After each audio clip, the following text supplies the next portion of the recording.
Good morning, happy Tuesday, everyone. It is Tuesday. It is Halloween. Happy Halloween. You can tell I'm actually kind of orange undershirt on and black shirt. Like, right for Halloween, man. It's gonna be awesome. So let's get to my low, my high, my acts of kindness. I would say my low yesterday is it was really cold. Like, no kidding. Like, when I go out trick-or-treating and go to this one spook house that I was invited to go to later this evening, like, I'm bringing long underwear to wear. I'm bringing layers. I am totally bringing layers. And I'm still probably going to be cold knowing me. So, oh well. So, yeah, my low is that it's cold out. My high is we got a new Hot Ones episode yesterday. Like, really, we did. I'll explain in a minute. And my act of kindness was... What was my act of kindness? I did some stuff for my grandma yesterday. That was definitely an act of kindness. I've been trying to be a little more thankful and appreciative when I'm around my parents. So, tried to do that last night too. So, yeah, it was pretty good. Did pretty good about that. So, with that out of the way, I gotta talk about the fact that the Lions won. I was right about the Lions winning. So, that makes me 11-5 for the week. Yeah, we actually didn't have a bye week this week. We have all 16 games. And right now, my overall NFL record is 74-48. That's crazy. Come on, 1, 2, 3, 4, 5, 6. So I'm averaging like 9 wins over 9 wins a week. That's pretty good. Or 9 correct picks a week. So that's awesome. Now let me get to my Hot Ones notes, shall we? You probably wonder, wait, Nick, there's supposed to be a Hot Ones guest reveal today. Oh, there is. It's just that sometimes the good folks over at Hot Ones and First Week Feast like to have like a special reunion episode that's unannounced to anyone on Instagram or anywhere else on social media. Basically, they leave it as a surprise. And usually it's a reunion guest. Or in the case of that one guy who directed Mortal Kombat 1. And usually if it's a reunion episode, it's for the promotion of something pretty extraordinary. Like, the best example I can definitely think of was when Gavin Iglesias, or Fluffy, came back. He was promoting Stadium Fluffy, which I have talked about before. I'll quickly go into it. If you've never seen Stadium Fluffy, do that. It's a whole lot of fun. I had some laughs. It was great. Now, I believe Marquise Brownlee was another one. I didn't really do a good job talking about that episode, so after that, I'm like, okay, you know what? If there's ever a surprise reunion episode or a surprise episode of Hot Ones, I'm definitely going to try and do better about that. So I like to think I did better for this instance right now. So you're probably wondering, who was yesterday's guest? It was Tony Hawk. Yes, that Tony Hawk. Here's the thing. Skateboarding existed long before Tony Hawk was born, but Tony Hawk was one of those people that put skateboarding on the map, and not just for our country, just pop culture all over the world in general. Like, I've never been a skateboarder. I have no idea how to use a skateboard. I know who Tony Hawk is. And I'm pretty sure anyone watching this knows who Tony Hawk is as well. And so yesterday's Hot Ones episode was to promote the fact that the good folks over at First Week Feast actually have Hot Ones Hot Pockets. And here's the thing. Like, sorry, I feel like I gotta sneeze. Excuse me. Here's the thing. If you know me, you know that one of my favorite comedic bits of all time is when Jim Gaffigan made fun of Hot Pockets. Specifically, and because of that, I personally will never eat Hot Pockets ever. So, admittedly, it was kind of difficult to take this episode seriously because of all things you could ever promote, you promote Hot Pockets. And as long as I just brought out Jim Gaffigan, Hot Pockets. So, yeah. With that said, it was a very good episode, and we did learn a lot about Tony. I mean, listen, Tony Hawk's been on Hot Ones before. So honestly, all we did was learn new things about him. Like the most bizarre setting he ever skated in front of a crowd, which were like these tiny Japanese skates in Japan, these skate shops for crowds of maybe like 10 people. And like, I would say the skate shop as a whole was maybe about the size of my apartment. Maybe even, if that. And keep in mind, this is before skateboarding really got big all over the world. And not to mention, it's Japan. You know, if you've ever been inside a store, they're all very tiny. But that's how it is. He talked about how crazy the age range is for anyone to simply, learn skating, master it, and be tough enough to compete in the Olympics. I mean, skateboarding only just became an Olympic sport in the previous games, like a couple of years ago. And the people who won gold and silver were 13-year-old kids. It makes you wonder if skateboarding was around when Tony Hawk was truly in his prime. Tony Hawk wins. What's Michael Phelps' record? Because I'm thinking he wins like 20 gold medals. He beats Michael Phelps' record. Unfortunately, I only have a speculation.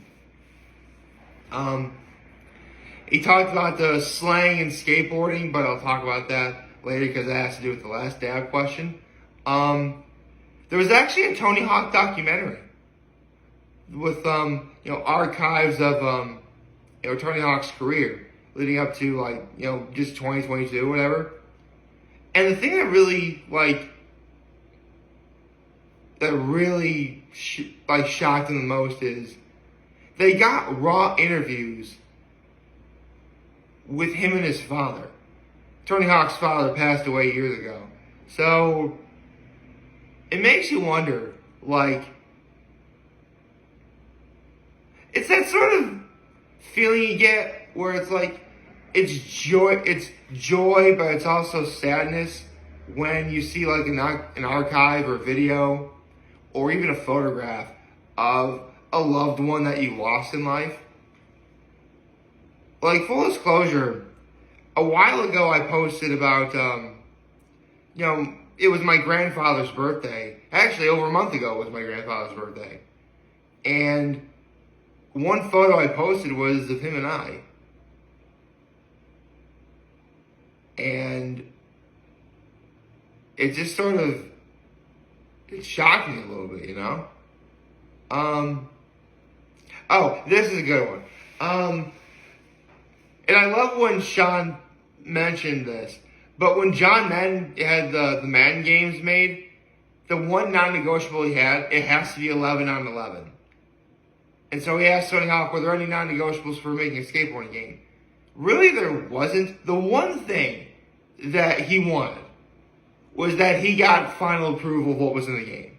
Characters, stunts, like all that. He got final approval of what he saw, what he could do, all that. That was the one important thing. His idea was he wanted everyone, whether you're a skater or not, to enjoy this game.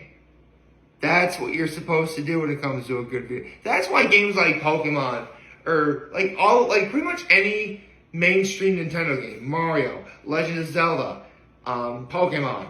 Like, those games are approachable because diehard fans can really get into it. And if you're a casual fan, give it a try and have fun too. That's just how it is.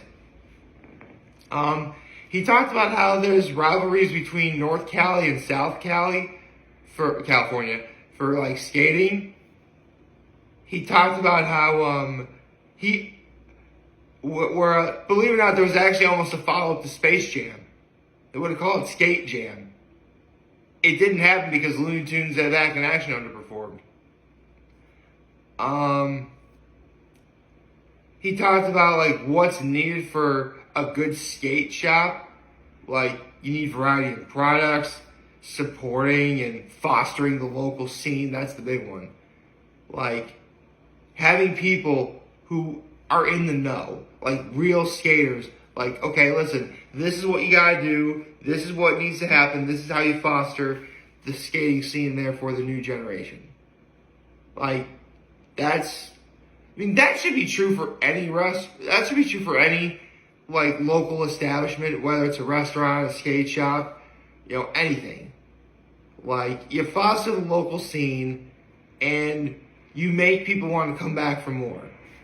Even if they don't buy anything, like, the ability to hang out, that's huge. It's a haven. You want to make it a haven for people to go to. And that's awesome. Just scroll down a little bit for my notes. Let's see. The greatest TV cameo he was ever in, it was actually his first TV cameo, was on Captain Kangaroo. He also talked about how his most cherished movie prop, he got a hoverboard from Back to the Future, signed by the original cast. Like Michael J. Fox, Christopher Lloyd, Crispin Glover, any of those guys. That's awesome. And the last dab question was, remember I mentioned earlier about new slang? Sean asked what some slang terminology is. Like, a grommet is a young skater. Mongo stance is normally I actually understood this. Like, normally when you're on a skateboard, you have, like, your front foot is on the board and your back foot is pushing you. When it's a Mongo stance, your front foot is pushing you. That's really cool. And, believe it or not, there actually is a skating term called a hot pocket. Hot pockets. It's when you land on your ankles like you would on your heels too many times, and they feel hot. Cool. That was the most recent episode of Hot Ones, and now we have a real new Hot Ones guest to talk about. Let's see. Considering the fact that it's Halloween, or it's just Halloween today, and considering that Hot Ones is no stranger to having iconic people for any genre,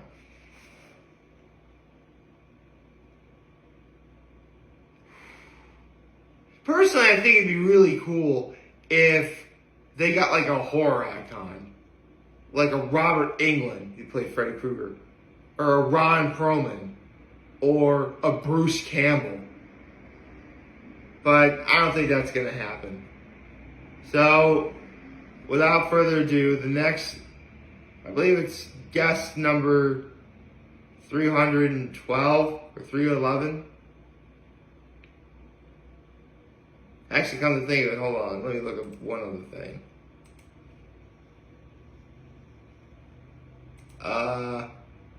Let's see.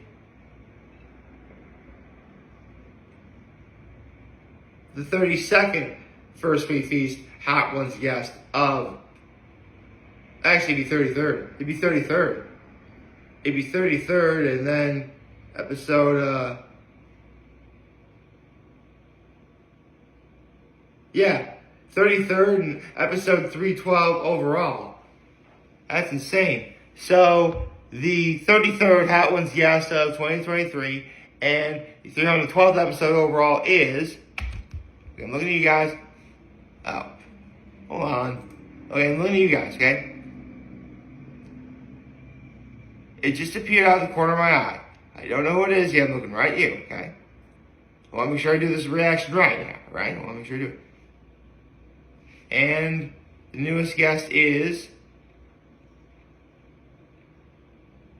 What the...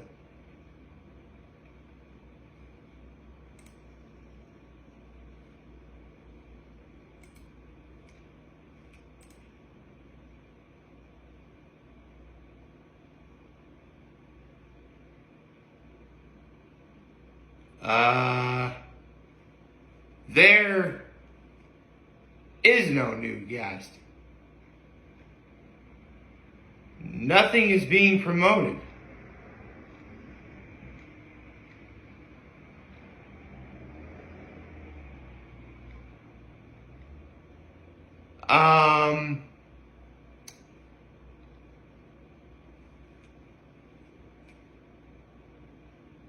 There is... Hold on, let me... Well, I'm about to click on the maybe audio, so I'm going to mute it real fast. Okay, good.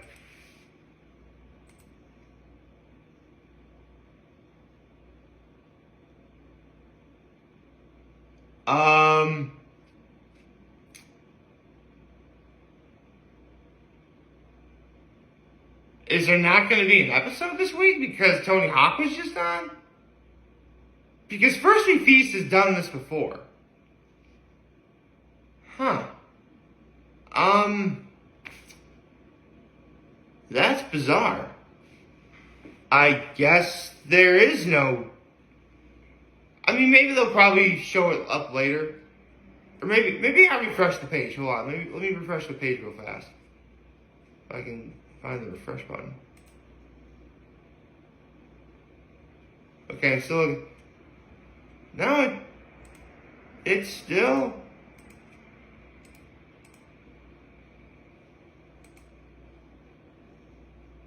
There's no guest.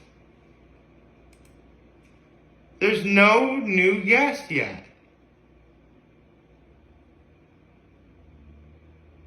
This is perplexing. I suppose that... Let me unmute it. Yeah. I guess maybe Tony Hawk was this week's episode. I mean, I hope there's another one because, you know, they have to promote something this week. They could probably be taking the week off because it's Halloween, but that can't be right because yesterday's episode wouldn't have even happened. Huh. Maybe it'll all change by tomorrow. I mean, the good news is, this is a good... There is one thing that makes it stand out as a good thing. And that's the fact that right now, like, obviously you have Halloween tonight. I'll be talking about that in the morning. But even if it wasn't Halloween, it's going to be a pretty dull and slow part of the week. Maybe they're going to... If the Hot Ones guest shows up, like, tomorrow, or at some point in the next 24 hours, then I guess that's fine. But this is truly perplexing. Oh well. I hope you all like this video and you did like and subscribe to the YouTube channel on social media. And as always, I am very homely in this video for all of you guys watching Joe for today. And hopefully you have a wonderful, wonderful, wonderful Tuesday. Happy Halloween, everyone. Actually, there's two people I know who have birthdays on Halloween. And they're actually a husband and wife couple. Cool, huh? Happy birthday, guys. And remember, if any of you guys want to talk to channel, it's going to be here to lend you. Everybody, take care and make good choices. 607 all day, baby.